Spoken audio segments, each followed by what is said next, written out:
Hey guys, this is Reg, and just wanted to share this little collector item that I have. It's a controller for the PS2 for the Resident Evil 4 game. As you can see here, it's the chainsaw controller. Got the Capcom logo right there. There's a little drawer in here, so you can keep the cord inside there. Because it's not part of the controller, you can connect it later. Resident Evil 4 right there. And motion technology. Allows you to make Leon raise and lower his weapon in Resident Evil 4 simply by raising and lowering the controller itself. And in other languages as well. You got the top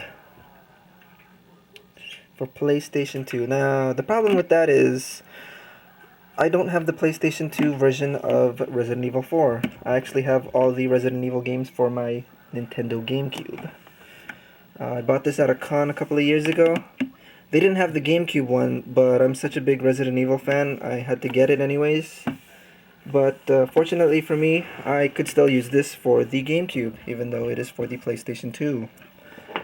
What I have is one of these Nyko pieces, where it'll allow you to connect it to the Gamecube. So I can use this PlayStation 2 controller on my Gamecube.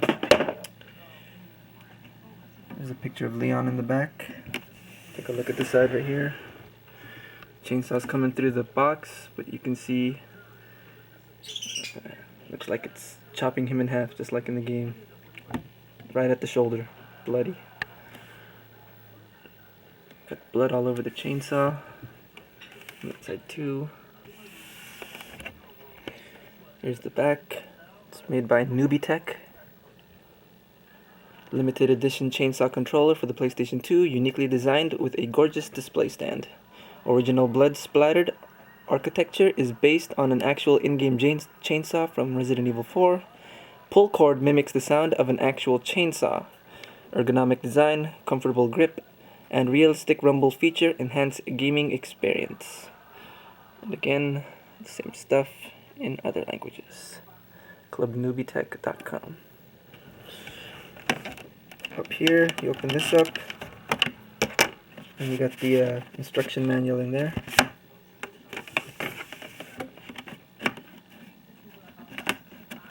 Pull it out, just like that. I don't want to pull it fully out.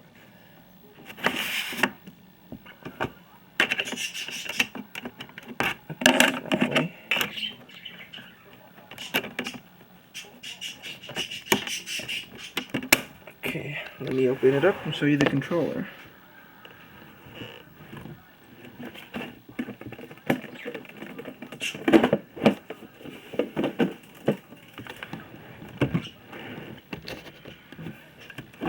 So the case comes off like that. Real simple. That's a nice controller. Look at that. And you got the base. Nice velvety red carpet thingy. That's the bottom of it.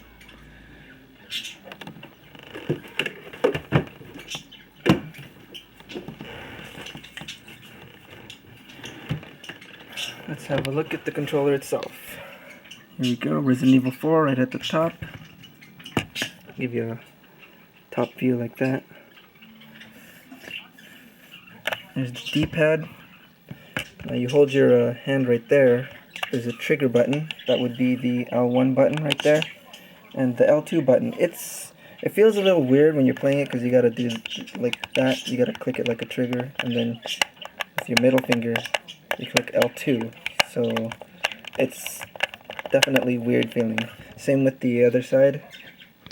You got the trigger right here for R1, and then again with R2 you gotta click like that.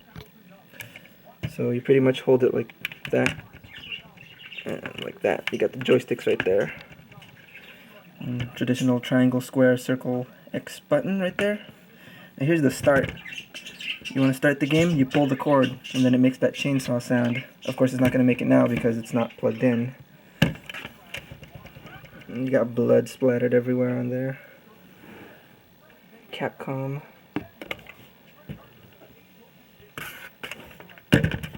Now, here we go. 26,793 out of 50,000.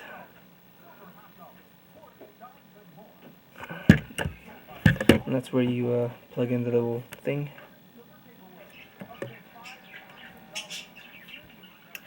Very nice. Oh, there. It's an on and off switch. I believe that's for the chainsaw sound. But again, it won't work unless it's plugged in. You got a bloody thumbprint right there. Smeared as well over there. Very nice paint job on this. There's another thumbprint. So you know, that's where you put your thumb. Same with that side if you're holding it. If you're not using the joysticks. I forget what this button is for. A different mode? I don't know. It says mode right there. Maybe rapid fire or something. But it's a very nice controller. Weird to hold. The shoulder buttons anyways, but it feels comfortable if you just hold it up here. It's not too weird up here.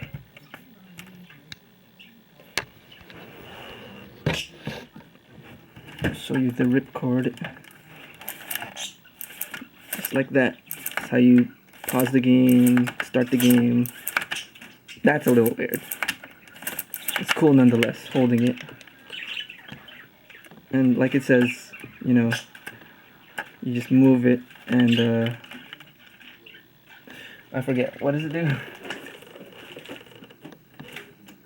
Lowering, let's see. Make him raise and lower his weapon in Resident Evil 4 simply by raising and lowering the controller itself. So you do that and he does that with his weapon in the game. Very cool looking. Now I don't know what the Gamecube one looks like. Might be a little bit different. Might have a different color scheme. I'm not sure. But it would probably look just as cool as this.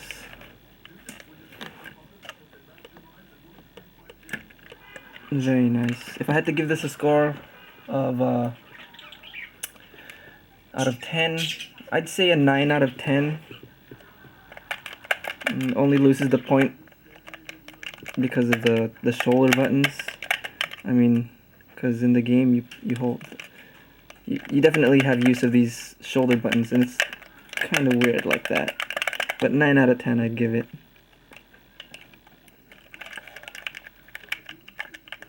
You can use it with other games.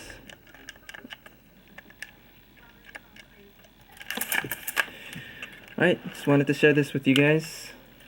Let me know what you think. See you guys later.